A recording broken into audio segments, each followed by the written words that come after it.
মাসালুহা কামাসালিল মুসলিম, এই পাতার দৃষ্টান্ত মুসলিমের দৃষ্টান্ত একই। হাদ্দিসুনি মা হিয়া, দেখি তো কোন সাহাবী বলতে পারে এটা কোন গাছ। আল্লাহর হাবিব বললেন, এমন একটা গাছ আছে যে এই গাছের কোনো পাতা ঝরে না। এই পাতার দৃষ্টান্ত, গাছের দৃষ্টান্ত, মুমিনের দৃষ্টান্ত একরকম। ফাহাদ্দিসুনি মা হিয়া, কে আছো বলতে পারো এটা কোন গাছ? কেউ পারে না। সাহাবারা মনে করছে এটা মরুভূমির কোন একটা গাছ হবে। কেউ বাড়ির পাশে যে খেজুর গাছ আছে এটা খেয়াল করে নাই। সবাই চলে গেছে অন্য গাছের দিকে। ক্যাকটাস, গুলমলতা, মরুভূমির রেয়ার যে গাছগুলো আছে, দুর্লভ দুষ্প্রাপ্য গাছগুলো, তারা এক একজন একটার পর নাম বলতে আরম্ভ করলো। আল্লাহ রাসূল সাল্লাল্লাহু আলাইহি ওয়াসাল্লাম বললেন হয় নাই। একজন বলে একটা, আল্লাহর হাবিব বললেন হয় নাই। সবশেষে কেউ যখন পারে না, আল্লাহ রাসূল সাল্লাল্লাহু আলাইহি ওয়াসাল্লাম বললেন ইন্নাহা আন-নাখলা, এটা খেজুর গাছ। এটা কি গাছ? সবাই বলেন কি গাছ? খেজুর গাছ। কেউ পারে নাই। ওয়াজ শেষ, নসিহত শেষ, সবাই বাড়ি ফিরে যাচ্ছে।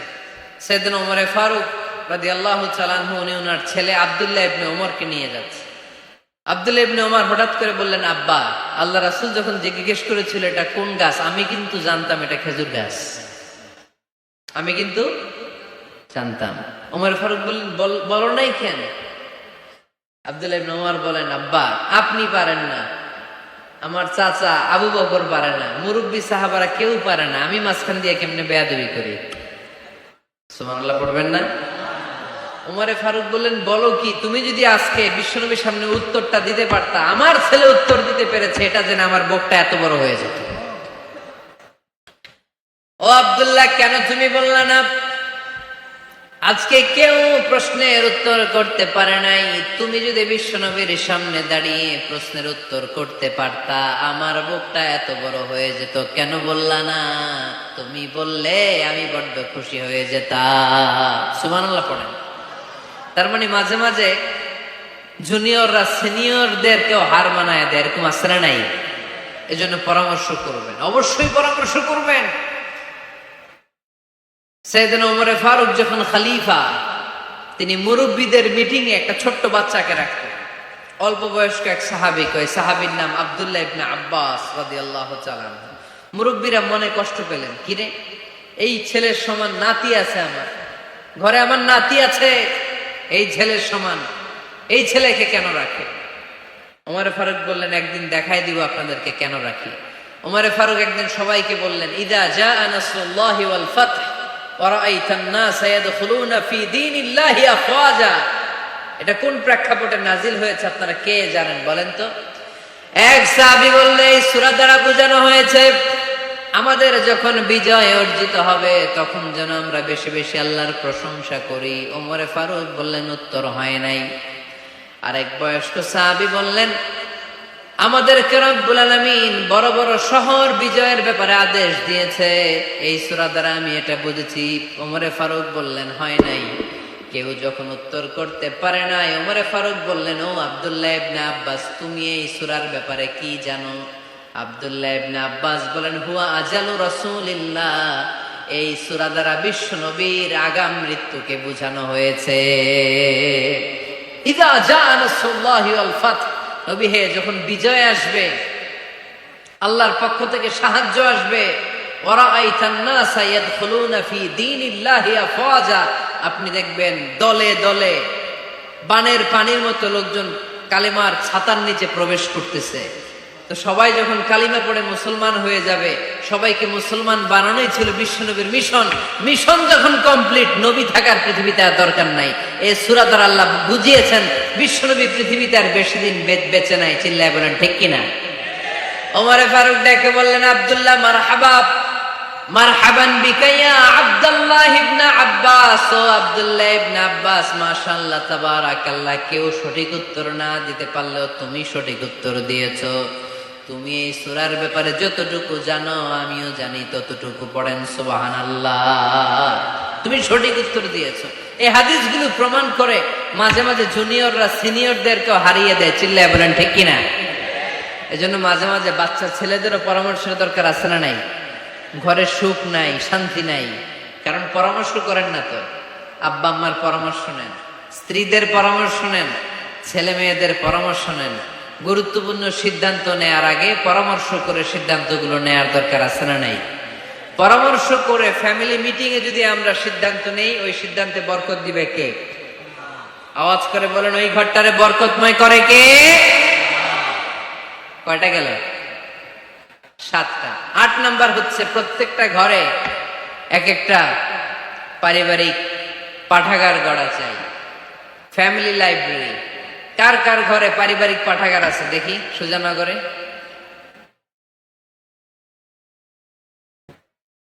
মাশাআল্লাহ, মাশাআল্লাহ পড়েন, আওয়াজ করে পড়েন মারহাবা।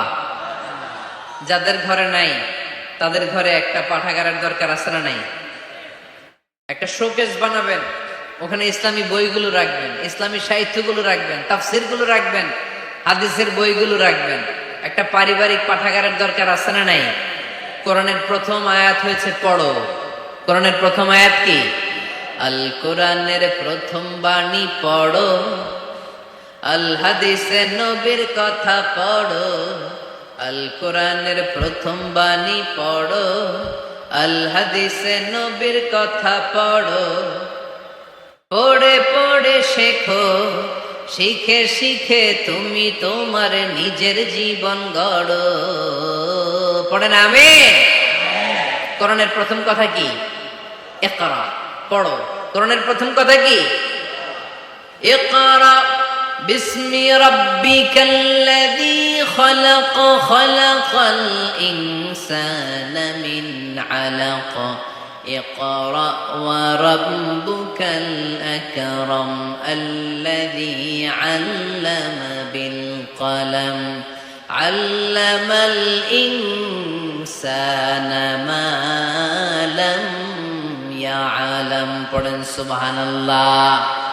পড়ো তোমার প্রভুর নামে যিনি তোমায় শিখিয়েছেন। Read in the name of your Lord who has created। পড়ো। পড়ার কোনো বিকল্প নাই, আপনার পড়তেই হবে। বেঁচে আছেন পড়েন, সুস্থ তো পড়েন, অসুস্থ পড়েন, মরে যাচ্ছেন তখনও পড়েন, পড়তে পড়তে মরেন। ও মিয়া, মরার সময় পড়ার দরকার আছে না নাই? মরার সময় পড়বেন লা ইলাহা ইল্লাল্লাহ মুহাম্মাদুর। এটা না পড়লে হবে?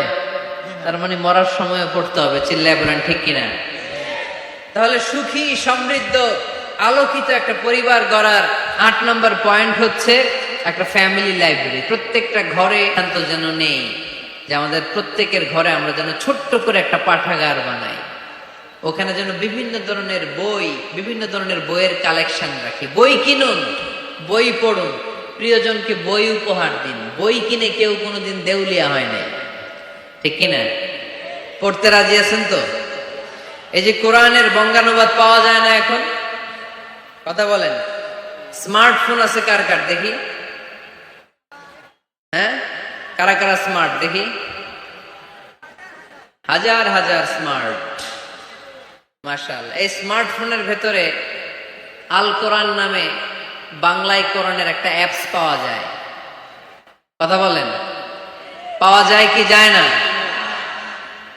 আজকে থেকে এই অ্যাপসটা ডাউনলোড করে প্রতিদিন 1 আয়াত, 2 আয়াত, 3 আয়াত করে পড়া শুরু করে দেন। বাঁচতে হলে পড়তে হবে, বাঁচতে হলে জানতে হবে, ঠিক কিনা?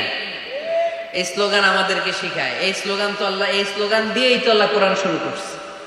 ইকরা বিসমি রাব্বিকাল্লাযী খালাক। বাঁচতে হলে জানতে হবে, বাঁচতে হলে পড়তে হবে, পড়ার কোনো বিকল্প নাই। আওয়াজ করে বলেন ঠিক কিনা?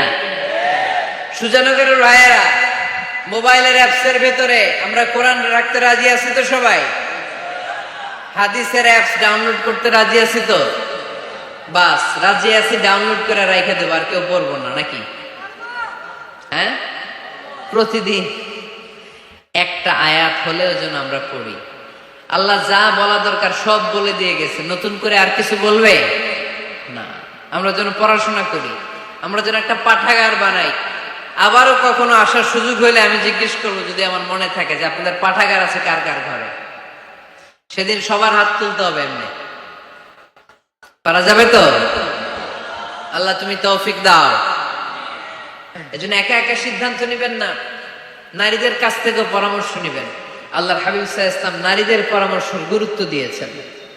মাঝে মাঝে জুনিয়রদের পরামর্শ নিতে হয়, ছোট্ট বাচ্চাদের পরামর্শ নিতে হয়। ছোট্ট বাচ্চাদেরকে বোকা মনে করবেন না, ছোট্ট ছেলে মেয়েদেরকে বোকা ভাববেন না, ওদের মাথায় বুদ্ধি আছে। মাঝে মাঝে জুনিয়ররা সিনিয়রদেরকে হারায় দেয়, আছে না নাই? আল্লাহর হাবিব সাল্লাল্লাহু আলাইহি ওয়াসাল্লামের একটা বৈশিষ্ট্য ছিল, তিনি কিছু খেলে খাওয়ার পরে বন্টন করলে কোন দিক দিয়ে করতেন? আওয়াজ করে বলেন না, ডান দিক থেকে। একবার তিনি দুধ খেলেন, দুধ খেয়ে বন্টন করবেন, কিন্তু ডান দিকে দাঁড়িয়ে ছিল একটা ছোট্ট ছেলে আর বাঁ দিকে মুরব্বী সাহাবারা। আল্লাহর হাবিব সাল্লাল্লাহু আলাইহি ওয়াসাল্লাম এই ছোট্ট ছেলের কাছ থেকে অনুমতি চাইলেন। তার মানে ছোট্টদেরও পরামর্শের দরকার আছে না নাই? আল্লাহর হাবিব বললেন, আতাযানু লি আন উ'তিয়া হাউলা, আমার স্বভাব হলো খাবার বন্টনের সময় ডান দিক থেকে করি, কিন্তু এখন ডান দিকে তুমি ছোট্ট মানুষ, বাম দিকে বয়স্ক সাহাবারা, তুমি যদি অনুমতি দাও তোমার আগে বয়স্ক সাহাবাদেরকে দিয়ে আমি খাবার বিতরণ করতে চাই। ছোট্ট ছেলেটা বলল, ইয়া রাসূলুল্লাহ লা উসিরু বিনাসিবি মিনকা হাদান, আপনার এই বরকতের জিনিস আমি অন্য কাউরে দিতে চাই না, আমার ভাগেরটা আমি আগে খাইতে চাই, যেহেতু হিসাবে আমি পাই আমারে আগে দেন, আমি দিব না। সুবহানাল্লাহ পড়েন। সে যেহেতু রাজি হয় নাই, আল্লাহ রাসূল সাল্লাল্লাহু আলাইহি ওয়াসাল্লাম দিতেও পারে নাই। আল্লাহর হাবিব সাল্লাল্লাহু আলাইহি ওয়াসাল্লাম দুধের পেয়ালাটা মুরব্বিদের হাতে না দিয়ে ছোট্ট বাচ্চার হাতে তুলে দিয়েছে। চিল্লায় পড়েন আল্লাহু আকবার। তাহলে ছোট্ট বাচ্চাদের পরামর্শের দলিল আছে না নাই?